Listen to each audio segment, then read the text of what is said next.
So, Freunde, es gibt eine richtig, richtig blöde Neuigkeit. Und zwar gibt es in Warzone 3 und in vielen anderen Spielen, leider, werden wir auch gleich noch mehr drüber erfahren, ein neues Cheat-Programm, wo es Maus- und Tastaturspielern möglich ist, Aim Assist zu haben und No Recoil einzustellen und so weiter und so fort. Ich habe hier zwei Beispiele für euch, die wir uns jetzt gleich anschauen werden. Ein Video, was 10 Minuten lang geht, wo das alles erklärt wird von Jack Frags. Das werden wir uns anschauen. Ich habe auch schon Untertitel auf Deutsch gestellt. Die funktionieren auch zumindest recht okay. So für die Leute, die jetzt vielleicht Englisch nicht ganz so gut verstehen, können das dann so ein bisschen schauen. Ich werde zwischendurch wahrscheinlich nochmal Pause machen und ein bisschen was zu gewissen Sachen sagen. Und dann haben wir einmal eine Szene von jemandem, der dieses Rewast, was halt dieses Cheat-Programm ist, was auch immer, gezeigt hat, wie er damit spielt und ja, wie das Ganze funktioniert. Das gucken wir uns gleich als erstes an. Wie immer, wenn euch das Video gefällt und ihr mehr davon sehen wollt, sehr gerne ein kostenloses Abo da lassen und auch gerne einen Daumen nach oben. Das supportet mich wirklich mega. Und ihr könnt natürlich auch jeden Tag gerne auf Twitch vorbeischauen. Dort bin ich täglich live. Im Normalfall ab 6 Uhr, aktuell ab ungefähr 10 Uhr. Ab nächster Woche dann wahrscheinlich wieder ab 6. Ja, ich würde sagen, wir gucken uns das einfach mal an. Der labert da auch so ein bisschen drüber. What's going on, you das guys? ist erstmal, um euch einfach... Ja, halt die Schnauze. Ja, so excited, euch einen Hack zu zeigen. Wir gucken uns das zum ersten Mal... Gucken uns das erstmal an, wie er quasi hier Aim mit Maus und Tastatur und dem Aim Assist. Also alles Sachen, die man natürlich jetzt gerade auch als guter PC-Spieler auch ohne den Aim Assist da machen könnte, aber man sieht es an manchen Stellen schon sehr, dass es sehr gut funktioniert. Leider. Also,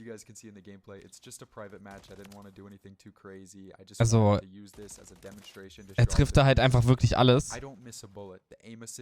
Man sieht auch, er ist nicht wirklich ein guter Spieler. Sag ich euch, wie es ist. So, und das war die Szene, wo man es perfekt gesehen hat. Guckt euch das mal an. Wir machen das mal hier ganz kurz einmal auf 0,5. Gebt euch das mal. Zack. Das ist so ganz leicht mit Rübergang, ne?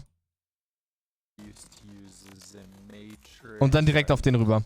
So, ich möchte übrigens erstmal schon mal zum Anfang direkt sagen, ich möchte hier keine Kommentare hören von wegen, ja, wenn Controller-Spieler das haben, dann brauchen Maus- und Tastaturspieler das auch. Nein, es hat einen Grund, warum es kein Aim Assist bei Maus und Tastatur gibt. So, wir können das auch ausmachen. Der schießt da halt jetzt einfach Bots um, bis er 30 Kills hat. Also ist nichts Besonderes, außer dass man halt sieht, dass das wirklich geisteskrank funktioniert.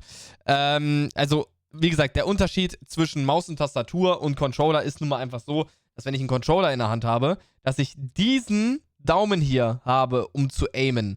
Du brauchst Aim Assist, um gerade auf Long Range aktiv sein zu können mit dem Controller. Das funktioniert einfach technisch nicht so gut mit Controller wie mit Maus und Tastatur. Mit Maus habe ich das Ding in der Hand, ja, ups, habe irgendwas gemacht, schade, und kann mit meinem ganzen Arm, ganz fein mit dem Handgelenk oder mit dem ganzen Arm, kann ich gucken, wie ich aime, wo ich hinschieße und so weiter und so fort. Das ist ein riesiger Unterschied. Und wenn du dann auf diesen Device, wo du so filigran sein kannst, da noch Aim Assist hast, Bruder, brutal.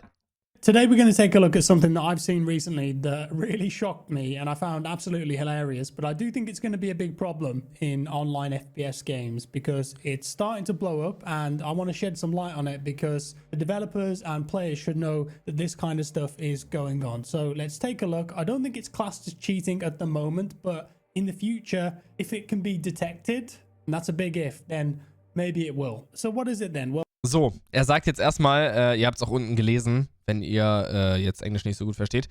Also es ist aktuell quasi nicht direkt einstufbar als Hack, aber wenn es vom Anti-Cheat erkannt werden kann, wird es sicherlich auch als Cheat quasi gelten. Das ist eine ganz, ganz krasse Sache. Für dich und für mich ist es hoffentlich klar, dass das Cheaten ist, ja. Ein Programm sich runterzuladen, zu kaufen, einzustellen, dass man Aim Assist oder No Recoil auf Maus und Tastatur hat, ist Cheaten. Das ist Cheaten. Ganz einfach. Ganz klare Sache. Ist Cheat. Fertig aus. Well, it's a program called Rewaster. There might be other programs that do similar things, and it essentially creates a virtual controller on PC. So you can play any game using a mouse and keyboard, but the game will think that you're using a controller. It has many other uses as well. You can use it to emulate a DualShock 4 or an Xbox 360 controller, for example, and customize the layout to whatever you need. So there are some accessibility features here that are actually pretty good. So on first... Also es gibt halt ein paar Sachen, die man auch einstellen kann, um sein Controller-Layout einfach umzubinden, was halt, ja, einfach so eine coole Option ist, ne?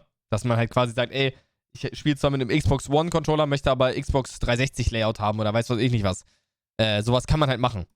Impression, you might think, well, that sounds quite innocent, and what's the problem here? The problem is the way that some people are using this, and before we start, I don't think the developers set out for this to be a way to cheat, put it that way. For many users, this could be an incredibly useful program.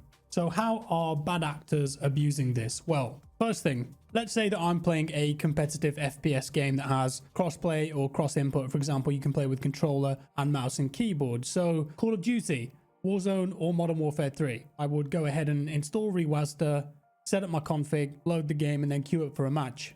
So to start with, a lot of competitive FPS games use input as a factor in their matchmaking. So even if I was using a mouse and keyboard, with this software, the game will think that I'm on controller and it will favor other controller players to play against. Most of those people will be playing on console. So I'd be tricking the game into thinking that I was using a different input. Second thing, you'd probably guessed this already.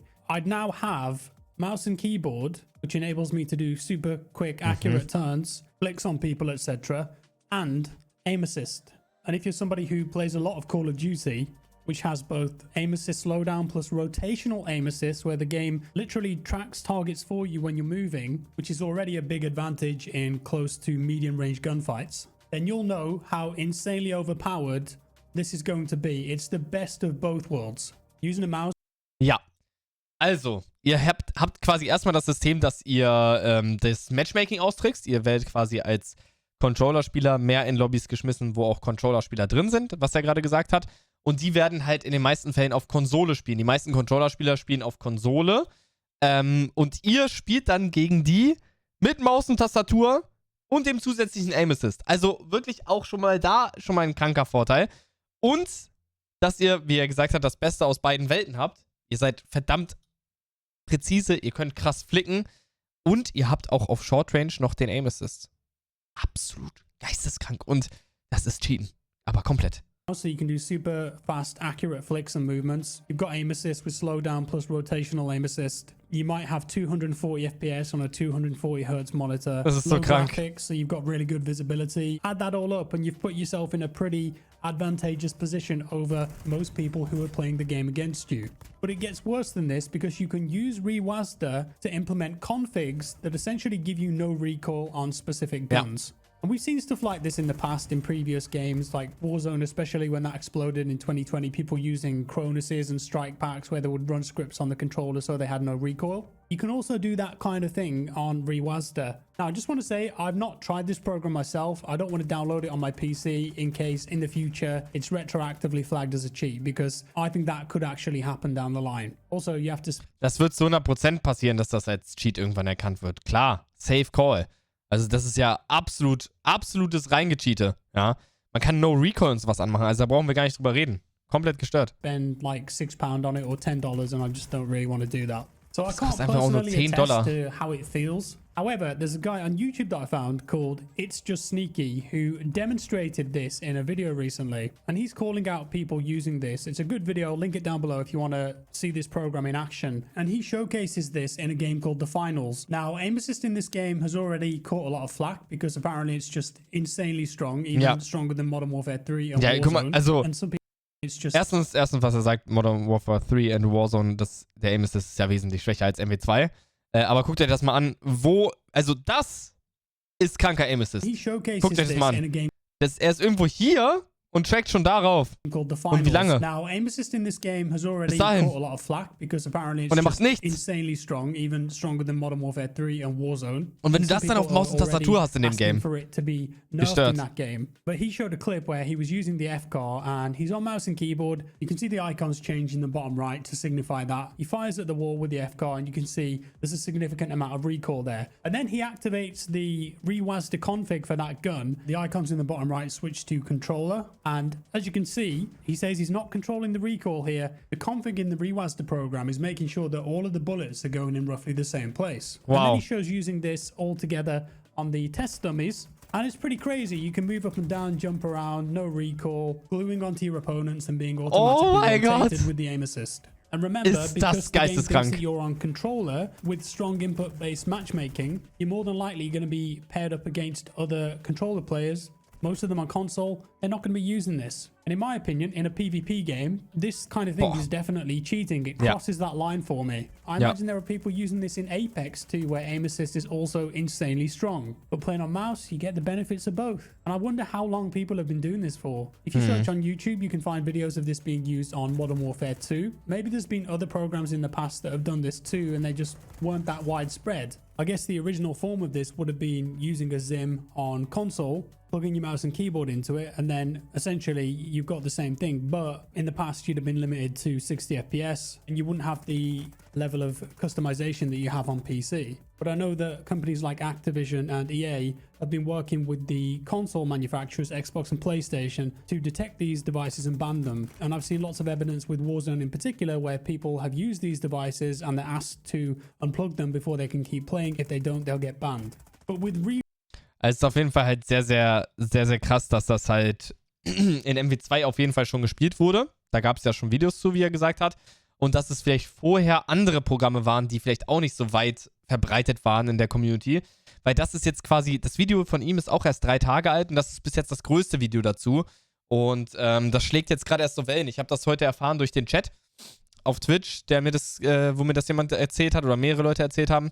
Und bin deswegen darauf aufmerksam geworden, ne? Und das ist halt auch gut, da jetzt Awareness zu schaffen. Ich kann euch nur sagen, natürlich, also hacken sowieso größter Quatsch, aber bitte macht das nicht, weil ihr jetzt gerade denkt, oh, das wird ja jetzt noch nicht als Hack erkannt.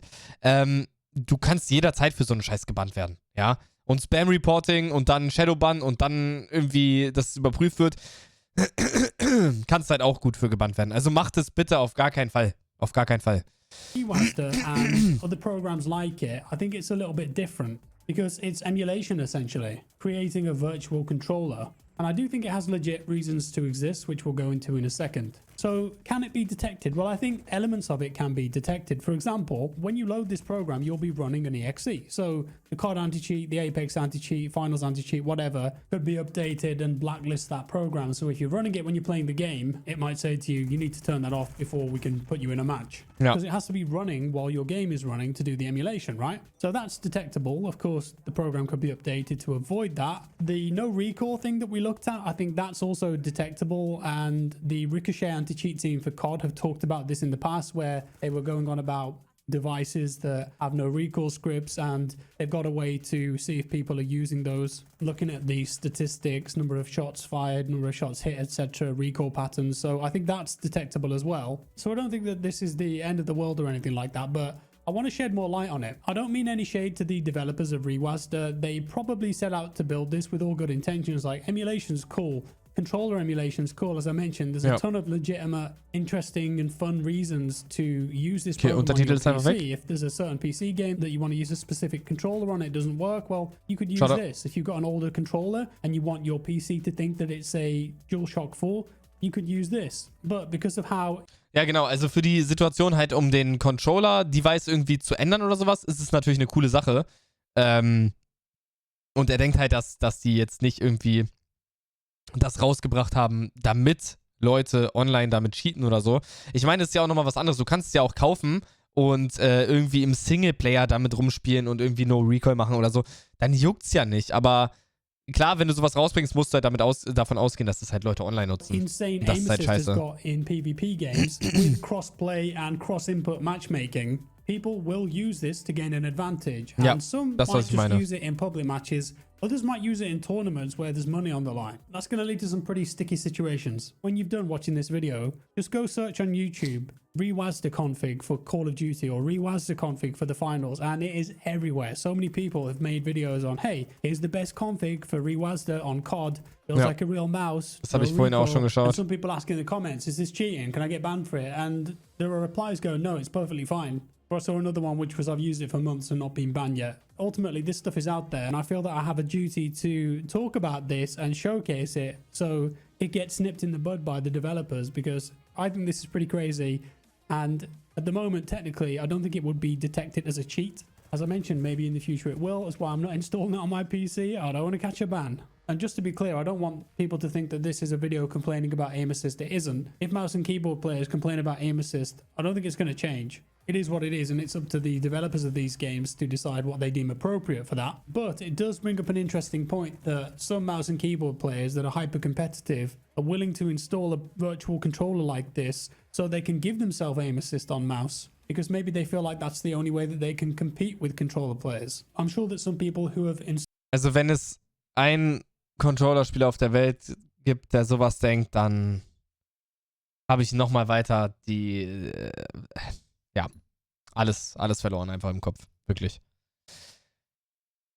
Leute, einfach besser werden. Einfach besser werden. Installed this program, have used that as the reasoning to justify what they're doing. Of course, that's their prerogative, that's their opinion. And in the future, they might get banned for it. I think this is a bit of a risk for your account. Another way that you could get a big advantage with this is that certain games have way less recoil on controller than on mouse. Battlefield 5 and Battlefield 2042, for example, you have much lower recoil if you're using a controller. So hey, install ReWASD, now you've got less recoil by default, and you've got aim assist, plus all of the advantages of playing PC and mouse and keyboard. Don't forget, on top of this, you could run no recoil configs on ReWASD for specific guns. Put that all together, you're going to be pretty overpowered. But should the ability to use this program to give yourself aim assist on mouse and keyboard be allowed in the terms and agreements of the game? In my opinion, as I said, I think it crosses the line. But hey, at some point, they might just put aim assist on your mouse anyway, in the game officially. Who knows?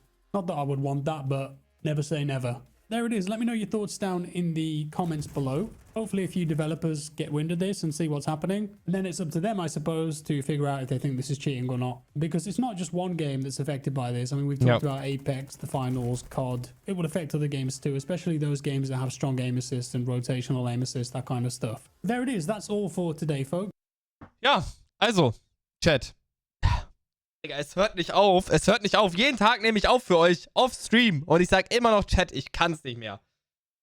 Schreibt mir eure Meinung auf jeden Fall dazu in die Kommentare. Was haltet ihr davon? Wie seht ihr das Ganze? Für mich ist es 1:1 absolut Cheaten. 100% ist das Cheaten. Ja, sich so einen Vorteil zu holen, irgendwie die Möglichkeit zu haben, No Recoil einzustellen oder.